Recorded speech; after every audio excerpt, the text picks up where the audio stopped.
Rivers High Court issues interim injunction, halts Governor Fubara's impeachment.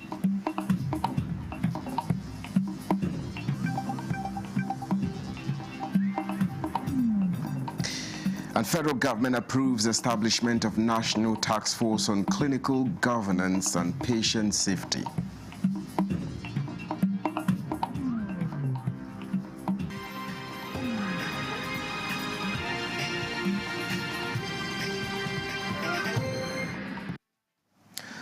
Hello and welcome to the late evening news at 11 on NTA News 24, reaching you live from Abuja, Nigeria's capital. My name is Justin Bemunyi.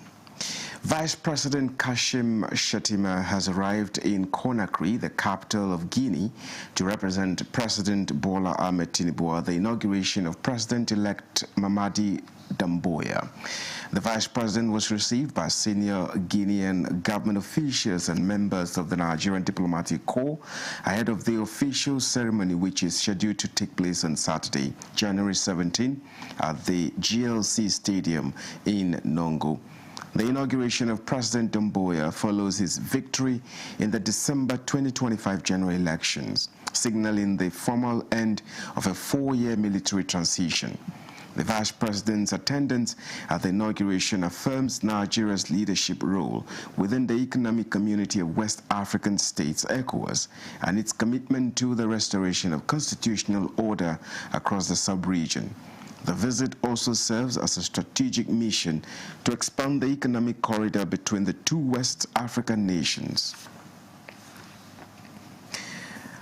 And now, to enhance public safety and prevent crimes at the second Niger bridge linking Delta and Anambra states, the Minister of Works, Dave Umahi, has inaugurated CCTV monitoring center in the area. Now, Telma Eliogu has details. To commission this center, I do this in the name of the Father, the name of the Son, and the Holy Spirit. Amen. The CCTV project, which is about 11.9 kilometers, reflects President Tinubu's commitment to safeguarding strategic national infrastructures, enhancing traffic management, and ensuring the safety of road users across Anambra and Delta corridors. The Minister of Works, Senator David Umahi, who had earlier inspected the ongoing construction of the access road to the second Niger bridge, commended the quality of work done so far, but urged the contractors to hasten up.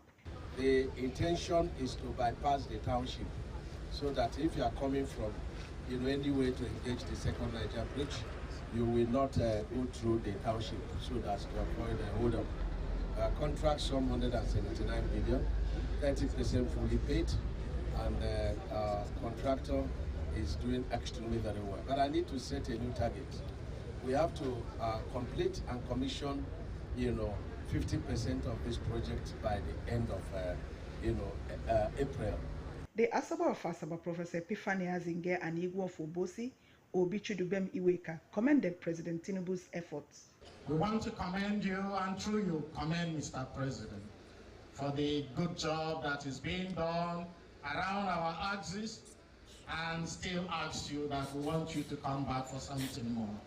We are very happy for what the President has done for us. The CCTV monitoring center will be managed by the Commissioner of Police, Delta State Command. In Asaba, Thelma Eliok, NTA News. Now, the Minister of Information and National Orientation, Mohammed Idris, says President Bola Ahmed Tinubu is laying strong foundations of long-term growth and shared prosperity. The minister reaffirmed this when he received members of the Grassroots Advocacy for Tinubu GATT 2027 on a courtesy visit. In a statement by the Special Assistant Media to the Minister, Rabi Ibrahim, the minister said the administration has taken bold and sometimes difficult decisions to place Nigeria on a more sustainable path, emphasizing that early signs of recovery are becoming evident across key sectors of the economy. The minister commended the GATT 2027 group for its civic engagement and acceptance of responsibility in supporting accurate public information and welcomed the group's proposal for partnership with the Federal Ministry of Information and National Orientation in the areas of public enlightenment, youth engagement, and strategic communication. He said President Tinubu is committed to making Nigeria work for all citizens, regardless of religion or background, stressing that national cohesion remains central to the administration's vision. The GATT 2027 National Coordinator, Professor Ochugudu Achoda Ipuele, said the group came to formally brief the minister on its activities and to show solidarity with its mandate of informing Nigerians and clarifying government policies. Now, the Rivers State House of Assembly says it is still going ahead with the impeachment process against Governor Similaye Fubara and the Deputy Governor, Professor Ngozi Odu, on the grounds of gross misconduct.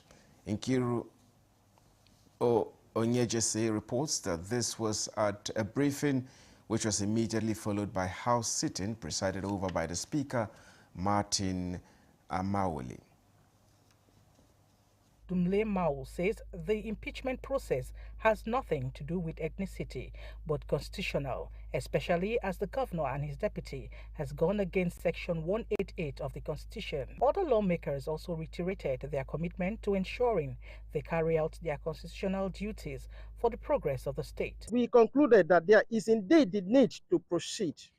This is a decision of all of us, including members who had the opportunity to address the media few days ago and those who had already decided not to proceed but changed their positions. Our decision to proceed is informed by the following. 1. The governor and the deputy governor do not have any intention to stop disobeying the Constitution of the Federal Republic of Nigeria 1999 as altered. Earlier this week, 2 House members had a press briefing and they appealed with their colleagues to step down on the impeachment process. Similarly, again, a few days ago, 2 other of their colleagues had a press briefing and also pleaded for a political solution. The governor and deputy governor are ignoring us. And regarding the House of Assembly to the background.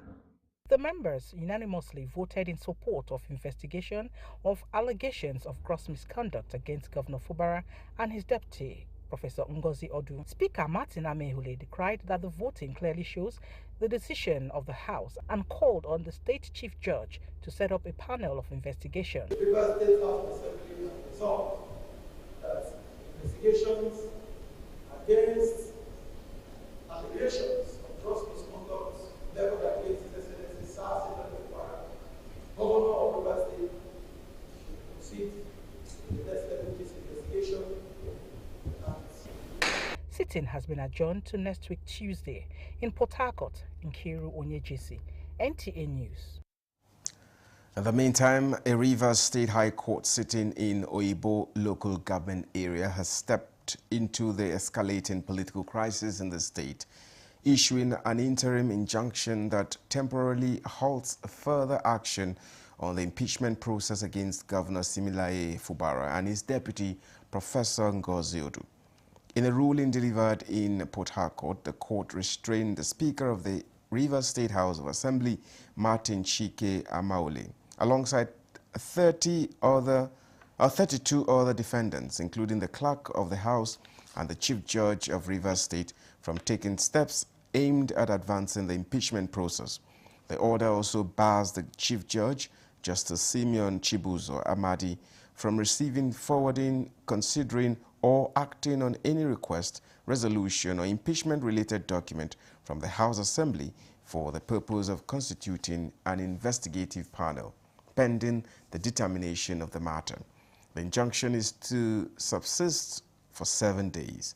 The order was granted by Justice Florence Fiberesima following the hearing of a motion ex parte filed separately by Governor Fubara and his deputy. In the two suits, the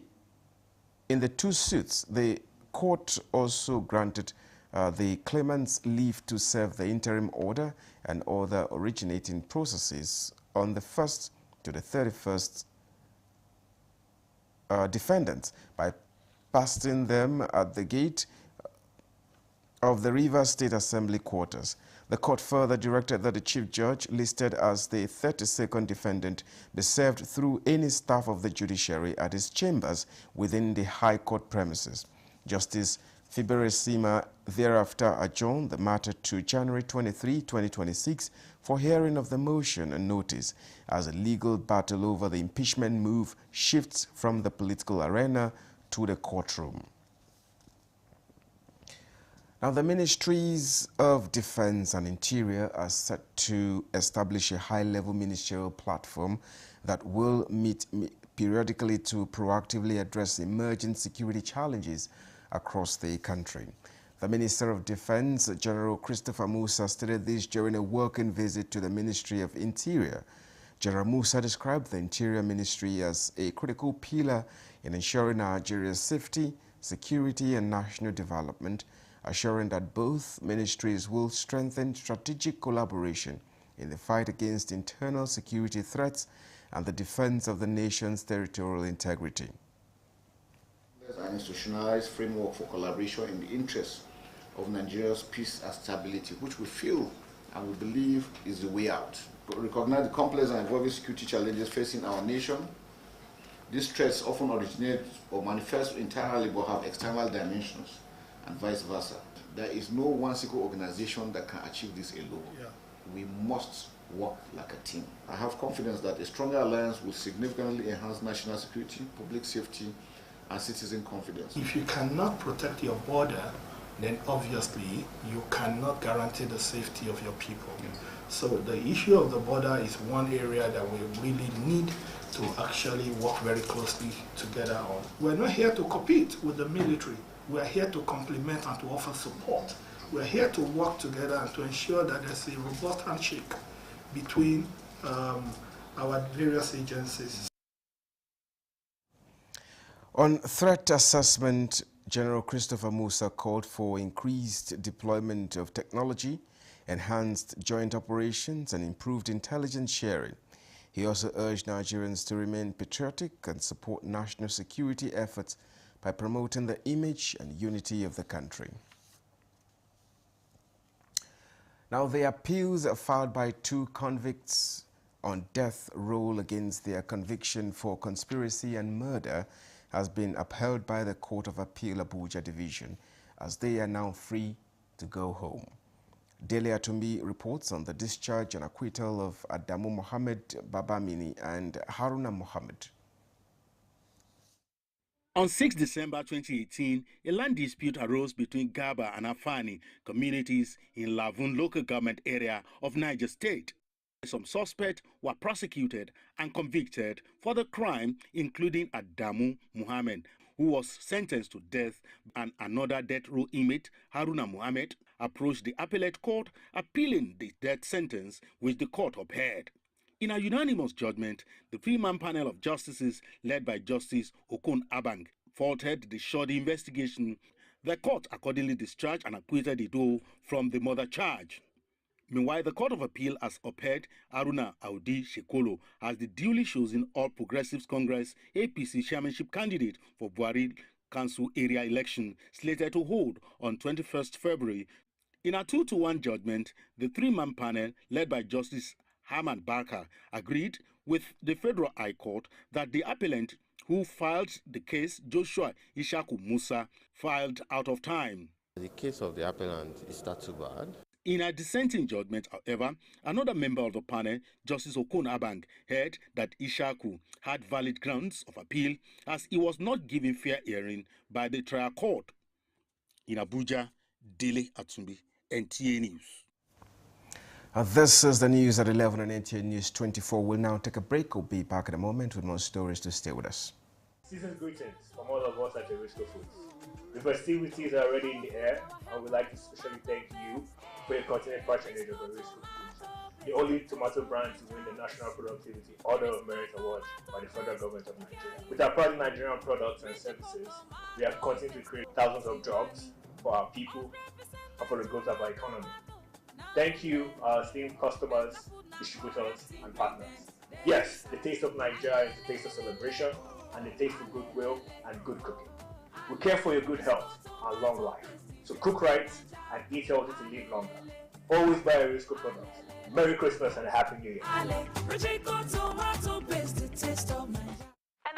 Productivity Order of Merit Award goes to the only tomato paste manufacturer to win the National Productivity Order of Merit Award by the Federal Government of Nigeria, endorsed by the Association of Private Medical Practitioners of Nigeria. This is an evidence of 100% natural goodness, great quality and great taste. So eat healthy to live longer. Use a Risco tomato paste and products. 100% natural tomato. Better food na correct. Buy now and enjoy up to 20% discount. Risco tomato paste, the taste of Nigeria. Feel the power of precision, engineered to perfection. Every component is crafted with care, and each design is meticulously tested. From concept to creation, our engineers push the boundaries of technology, seamlessly blending performance and sustainability with a deep commitment to African ingenuity. Introducing the CNG Boss, a remarkable achievement in engineering designed to operate on compressed natural gas, a cleaner and more sustainable fuel alternative. At Innocent Vehicles, we proudly lead the way in creating greener mobility across Africa. And it doesn't stop there. From SUVs to sedans, spacious buses to electric cars, Innocent offers a wide range of models designed to meet every need. Innocent Vehicle, the pride of African roads. This is NTA News 24. Now, the Coordinating Minister of Health and Social Welfare, Professor Muhammad Ali Pate, alongside the Director General of the National Health Insurance Authority, Dr. Kelechi Ohiri, has inaugurated the NHIA prototype building in Owerri, Imo State. Speaking at the event, the minister described the inauguration as a significant milestone in Nigeria's drive to strengthen the health insurance system and expand financial protection for citizens. He noted that the new office symbolizes the federal government's commitment to ensuring that more Nigerians can access quality health care without financial hardship. Professor Pate emphasized that expanding health insurance coverage remains central to achieving universal health coverage in Nigeria. It's so vital that we continue to make progress in expanding access, but also expanding coverage for all Nigerians. And I want to commend the Imo State government and the governor in particular for his incredible leadership in driving expansion of health insurance coverage in Imo State, complementing the vision of His Excellency President Bola Ahmed Tinubu and the federal government's own policy direction. This was a project that started by previous NHIA chief executives, and with glory to God, today we have finally come to a point of completion so that the NHIA staff can have a befitting location to actually work to the benefit of all Nigerians.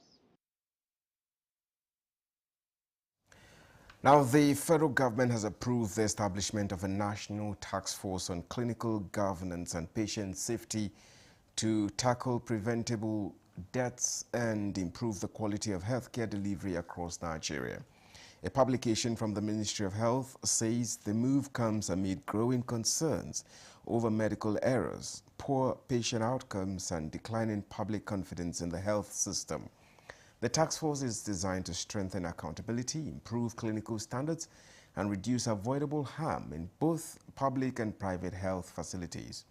Officials say poor quality care accounts for a significant proportion of preventable deaths in low and middle-income countries, including Nigeria, despite recent gains in access to health services. Aligned with the Nigeria Health Sector Renewal Investment Initiative and the Health Sector Strategic Blueprint 2023 to 2027, the task force will develop national frameworks, standards, and monitoring systems for clinical governance and patient safety. Its work will include incident reporting, quality improvement, workforce capacity building, patient engagement, and enforcement of ethical and professional standards. The task force, with an initial renewable tenure of 12 months, is expected to meet at least monthly and will coordinate efforts across federal and state governments, regulatory bodies, professional associations, and the private sector. Now, improper waste disposal and delayed evacuation of refuse pose serious health risks to residents, as accumulated waste can lead to the spread of diseases, environmental pollution, and blockade drainage system. This concern is now playing out along the Nyanya-Karshi road corridor in the Federal Capital Territory. Asabe Williams has details.